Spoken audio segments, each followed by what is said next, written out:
2011. And even when they cancelled it, glimpses of what was completely wrong against national security, that it was a fraud upon the people of India, a fraud on the treasury of India, and a fraud against the country, was obvious. Several of you in the media have covered it then. And it was therefore sometime in February 2011 that the UPA government itself thought it fit to cancel this order, cancel this agreement between Devas and Antariksh.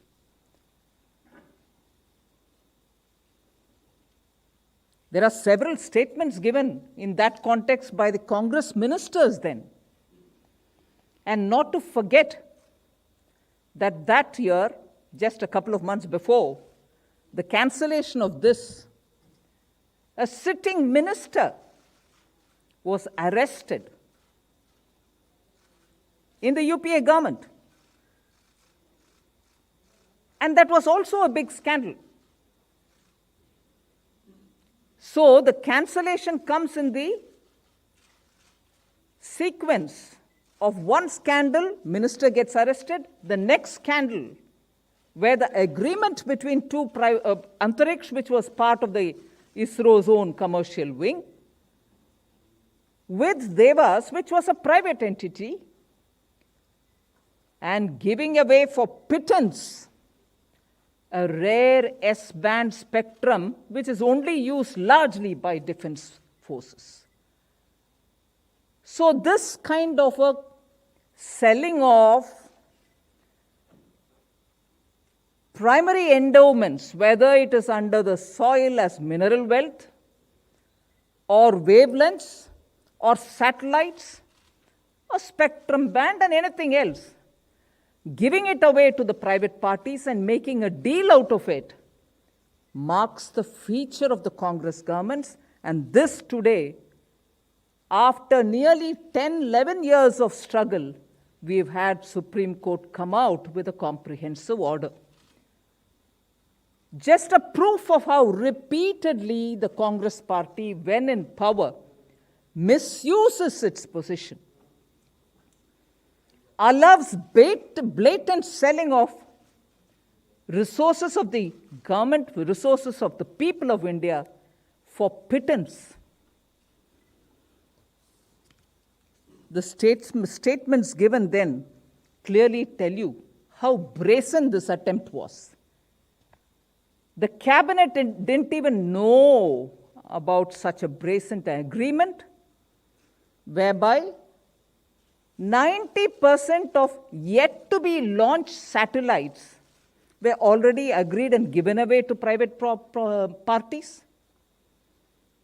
The GSLV 6 and GSLV 6A were not even launched yet. The cabinet hadn't even approved it yet. But 90% of these two satellites' utilization was already through an agreement given away to a private party. In 2011, in an interview to a television channel, the telecom minister then, and this is Shri Kapil Sibal, said that the cabinet was not even aware of the details of Antariksh Devas deal. ISRO is something which comes under the PMO.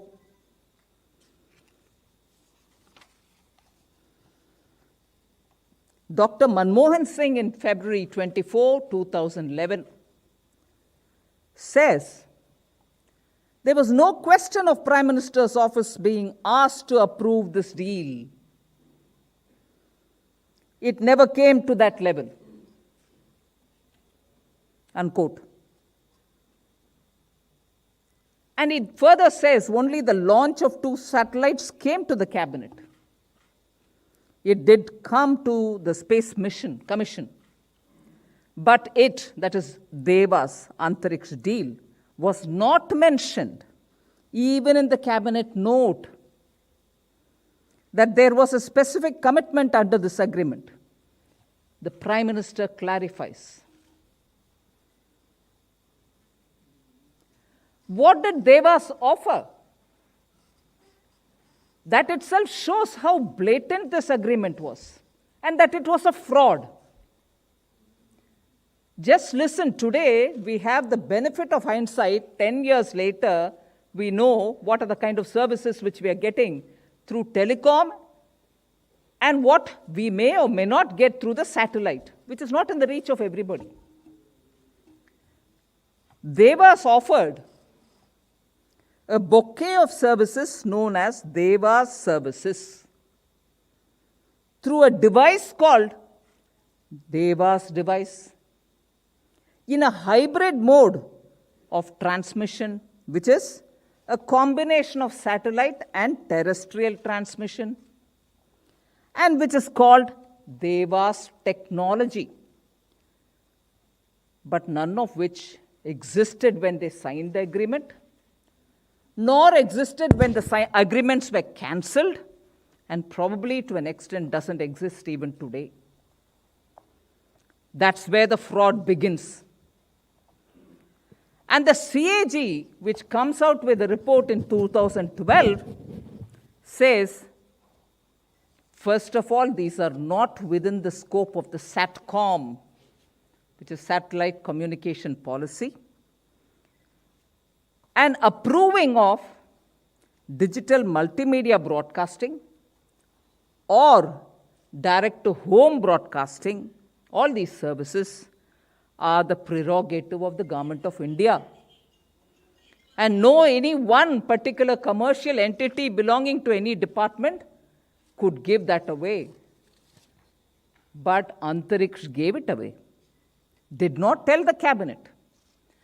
And it went on to, till today, becoming a big legal tussle.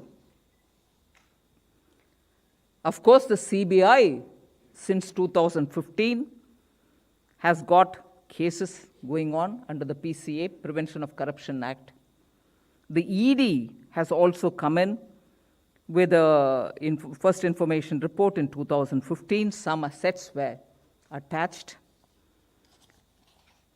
I'm just very quickly moving to the fact that internationally too, there are now arbitral awards coming up.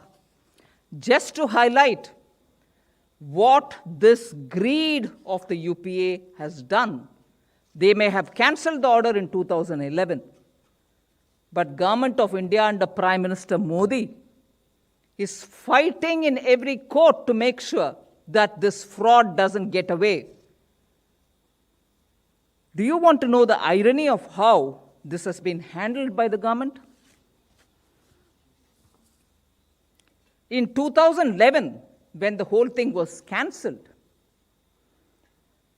an arbitration set course, meaning Devas went with the ICC saying cancellation was wrong, they should be made good for it.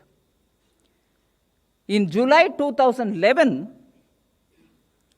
they were asked to appoint, Antariksh was asked to appoint an arbitrator from its side. Devas would do it from their side, arbitration will go on. Antariksh did not even appoint an arbitrator, continuing this fraud. Government of India did not tell Antariksh that he should appoint an arbitrator and go fight.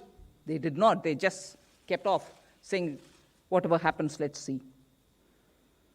Having cancelled it, they did not appoint an arbitrator to fight for the right and defend the Government of India. Did they leave it there? In August 2011, again they were reminded, appoint somebody for this arbitration.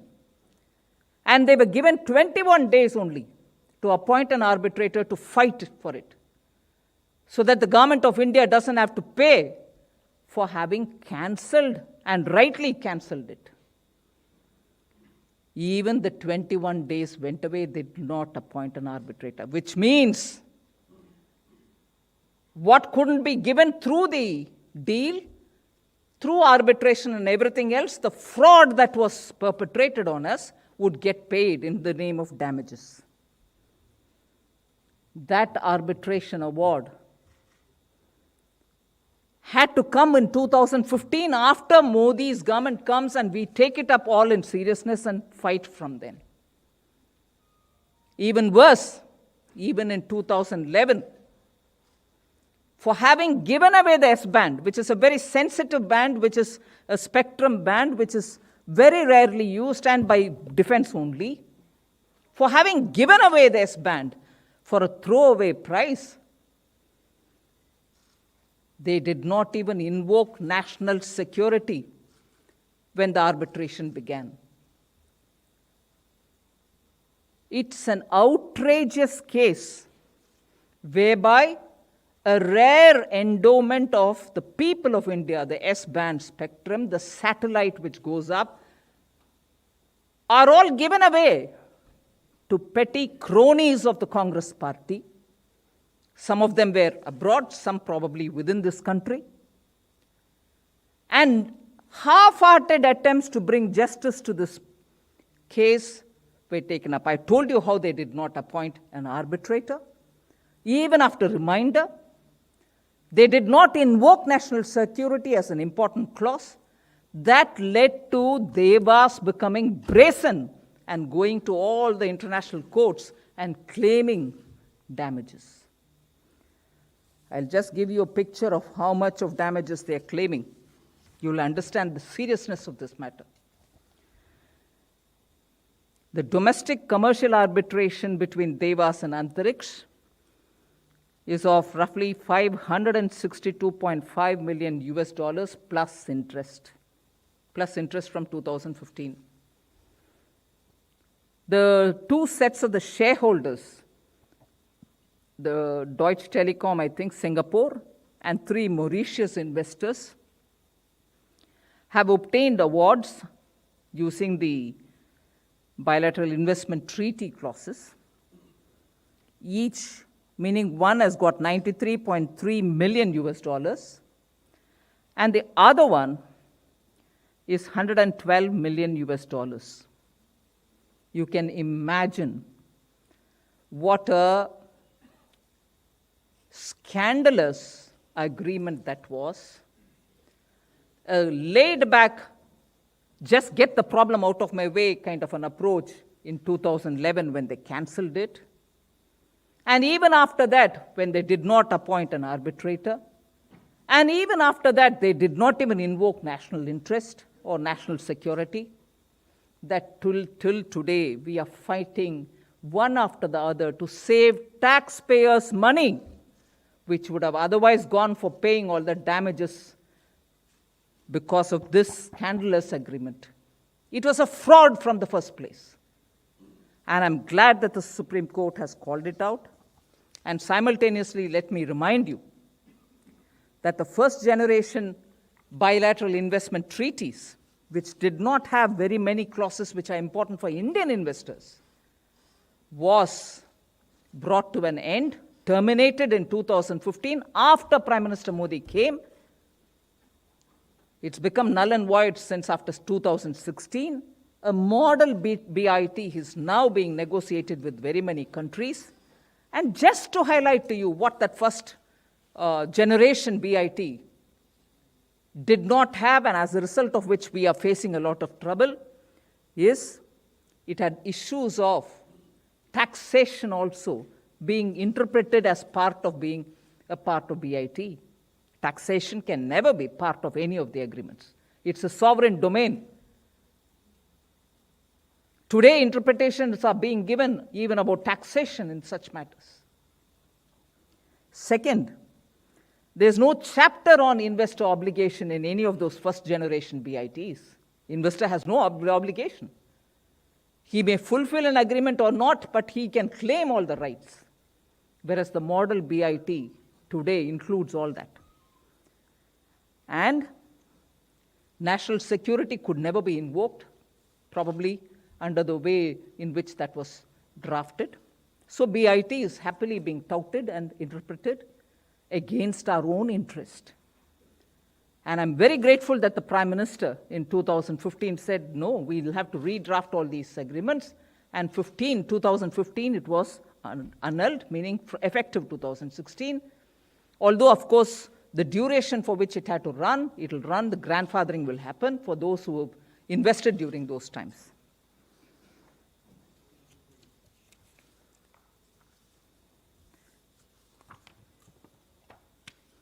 Sorry, friends, it's a bit longish opening statement, but I just want to draw your attention to a few quotations from the Supreme Court's observation.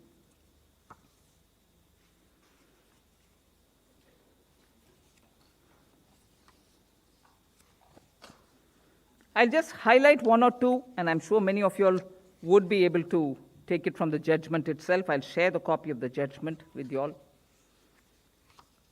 Para 12.A of the Supreme Court verdict. I have the copy with me. Can share the copies with you later. Para 12.8 says, a total amount of 579 rupees, Indian rupees, was brought in by Devas. But almost 85% of the said amount was siphoned out of India, partly towards establishment of a subsidiary in the USA, partly towards business support services, and partly towards litigation expenses. So you bring in an investment money, you take it away and fight all the arbitration outside with that money and call that as investment made in India. Fraud. A total, and I'm quoting from para 12.8, a total amount of 579 rupees, Indian rupees, crores, was brought in, but almost 85% of the said amount was siphoned out of India, partly towards establishment of a subsidiary in the US, partly towards business support services, and partly towards litigation expenses.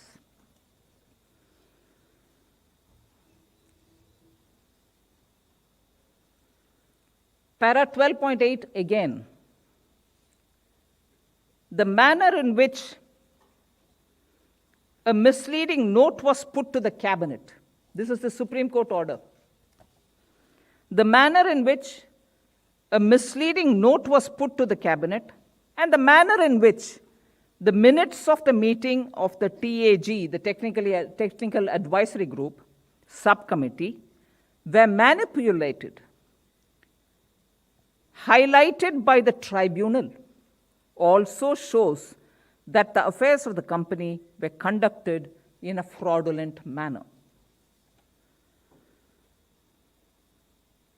Another paragraph in page 127, that the officials, some of them, not all, that is my addition also, that the officials of the Department of Space and Antariksh were in collusion, and that it was a case of the fence eating the crop,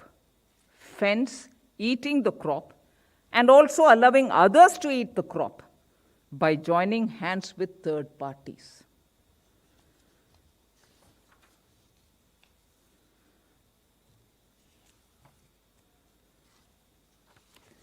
There are more such quotes which I'd like to read out, but for now I will highlight the fact and conclude my opening statement.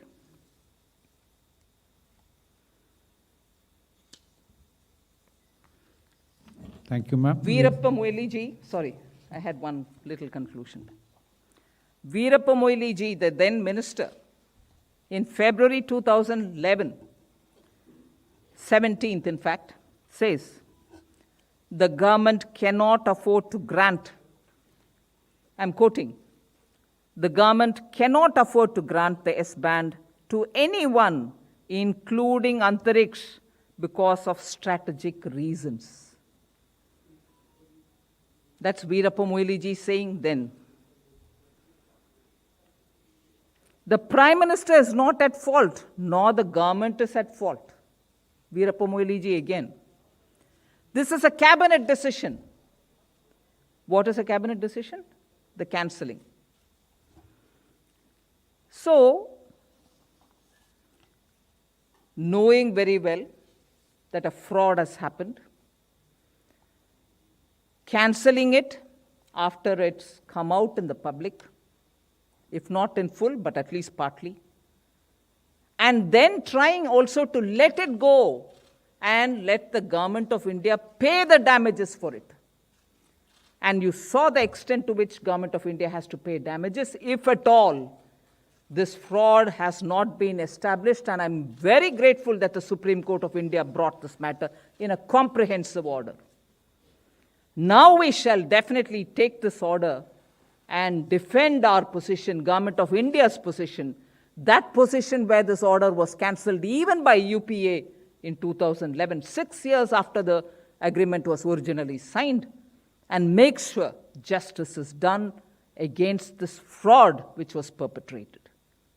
Very much under the nose of UPA's own government. Proves clearly how Congress party works. Goes along, tries to make money through cronies, and when caught, behave as though nothing has happened, but the loss will be borne by Government of India. No, loss shall not be borne by Government of India. This is Prime Minister Modi's government. We shall fight it till the last. And this is a fraud. This has come out very clearly through the Supreme Court order. And now it should be the Congress party's turn to explain how this was allowed, explain how the cabinet was kept in dark, and explain how it took them 6 full years to have this kind of a fraud perpetrated on the people of India. They should have no moral right to speak about, oh, crony capitalism, you are helping so-and-so, this is an agreement with so-and-so. The master game players in this are the Congress party, and today, with yesterday's Supreme Court order, we are able to clearly show this. Thank you. Thank you, ma'am. We'll now take some questions. Okay. 15.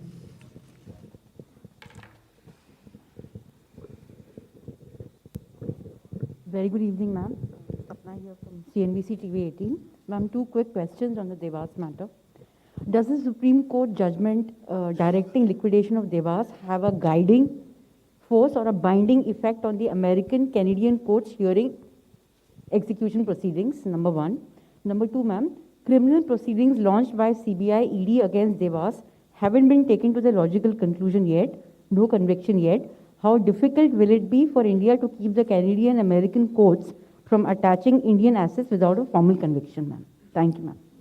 First of all, this case, and that is why I have Secretary, MCA, Minister of State, MCA Corporate Affairs with me. This was a case which went through the NCLT and the NCLAT for liquidating the fraudulent company Devas. The company probably wasn't fraudulent, but the shareholders knew all the fraudulent practices which was going on in terms of the agreement Devas with Antariksh. Something on which they did not even have the rights or the patents, they came into agreement with and promised that they will deliver on things on which they did not even have the rights. I would like to just recall the Supreme Court's order there.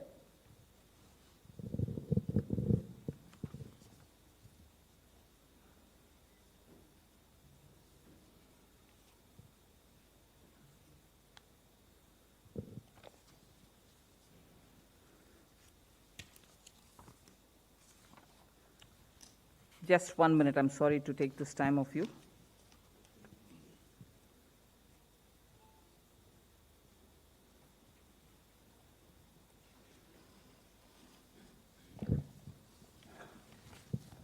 No, sorry, it's going to take a time, but I'll show it to you. That the court has very clearly, I've got the order here. The finding of the tribunal, which is the NCLT, that A, a public largesse was doled out in favor of Devas in contravention of the public policy in India. B, that Devas enticed Antariksh ISRO to enter into an MOU followed by an agreement by promising to provide something that was not in existence at that time and which did not come into existence even later.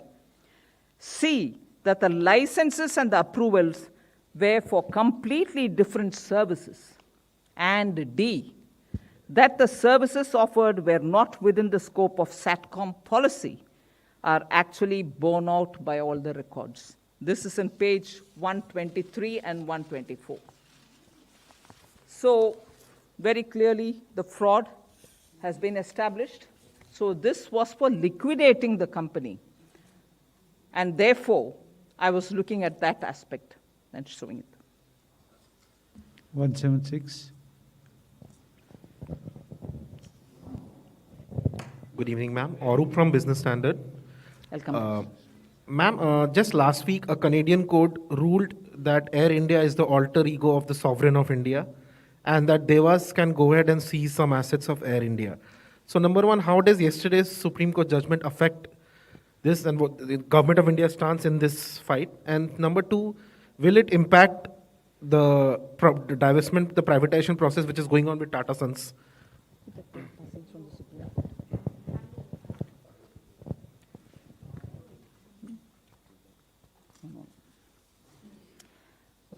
I, first of all, will answer the second question.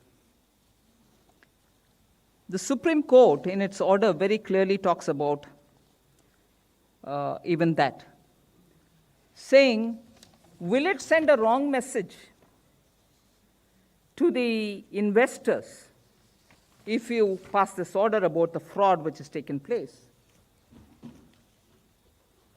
And the court's order that itself says that this shall not give a bad, negative message or wrong message for investors.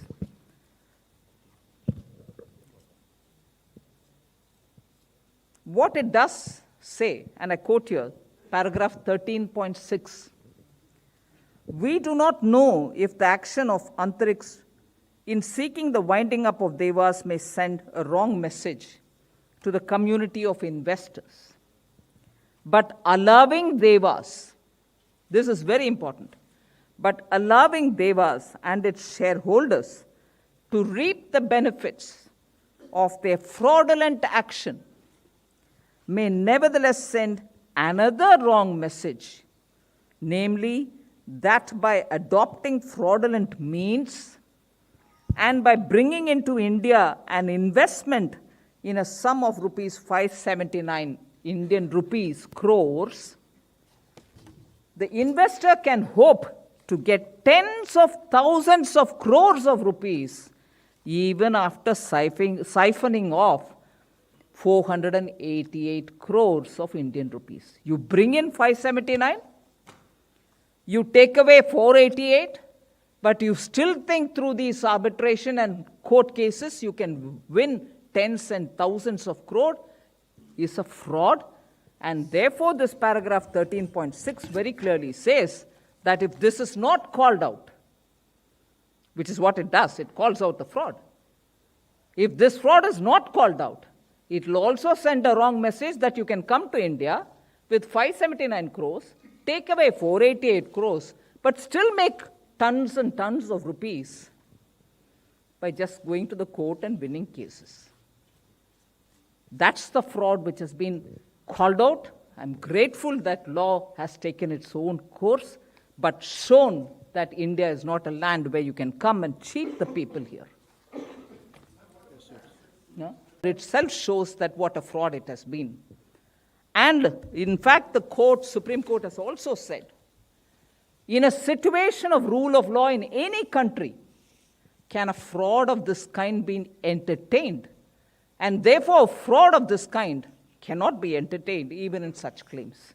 The court has said even on that. I don't want to go on reading every bit, but it is a very powerful statement that they've given. 126. मैं अजय मिश्रा दूरदर्शन से. Yeah, just to add on to it, I found the paragraph, thank you to Secretary, 13.5 paragraph. A product of fraud, that paragraph has other lines also, but I'm reading this bit. A product of fraud is in conflict with the public policy of any country, including India.